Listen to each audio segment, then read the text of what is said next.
নমস্কাৰ ৰাইজ, মই আপোনালোকৰ মৰমৰ গীতাশ্ৰী আৰু আজিৰ এই মিনি ব্লগটোত আমি ডিব্ৰুগড়ৰ শ্ৰী জগন্নাথ মন্দিৰ দৰ্শন কৰিম। গতিকে বেছি পলম নকৰোঁ দিয়ক, ভিডিঅ'টোৰ মাজলৈ যাওঁ। ডিব্ৰুগড় শ্ৰী জগন্নাথ মন্দিৰ বা শ্ৰীক্ষেত্ৰ ধাম হৈছে অসমৰ এক উল্লেখনীয় ধৰ্মীয় আৰু স্থাপত্যৰ নিদৰ্শন। ইয়াৰ মূল বৈশিষ্ট্য হ'ল এই মন্দিৰভাগ উৰিষ্যাৰ বিখ্যাত পুৰীৰ জগন্নাথ মন্দিৰ স্থাপত্যশৈলীৰ আধাৰত নিৰ্মাণ কৰা হৈছে। প্ৰথমে চকুত পৰিছে মন্দিৰৰ স্থাপত্যশৈলীৰ ওপৰত। ইয়াৰ উচ্চতা প্ৰায় 85 ফুট। আপোনালোকে এইফালে লক্ষ্য কৰকচোন, মন্দিৰৰ দেৱালবোৰত কিমান সুন্দৰকৈ কৃষ্ণলীলাৰ দৃশ্যবোৰ খোদিত কৰা হৈছে। এই শিল্পকৰ্মই আচলতে মন্দিৰভাগক এক বেলেগ সৌন্দৰ্য প্ৰদান কৰিছে, নহয়নে?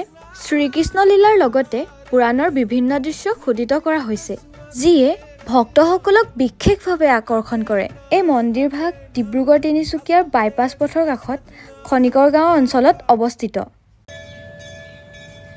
এই মন্দিৰ চৌহদটো কেৱল জগন্নাথ প্ৰভুৰ বাবেই নহয়, ইয়াত ভগৱান শিৱ, গণেশ, হনুমানকে ধৰি আন আন দেৱতাৰো মন্দিৰ আছে।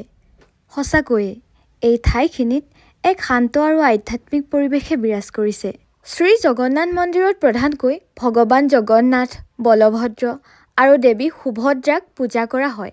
যদিও আমি গৰ্ভগৃহৰ ভিতৰৰ দৃশ্য দেখুৱাব নোৱাৰোঁ, আপোনালোকে এবাৰ নিজেই আহি প্ৰভুৰ আশীৰ্বাদ ল'ব পাৰে। ডিব্ৰুগড়ৰ শ্ৰী জগন্নাথ মন্দিৰৰ এই যাত্ৰা সঁচাকৈ এক মন শান্ত কৰা অনুভৱ আছিল। এই ঠাই অসমৰ ভক্তিৰ এক সুন্দৰ মিলনস্থল। আপুনি যদি ডিব্ৰুগড় আহে তেন্তে এই ঠাই দৰ্শন কৰিবলৈ নাপাহৰিব। আৰু আজিলৈ মোৰ এই ভিডিঅ'টো সামৰণি মাৰিছোঁ। ধন্যবাদ।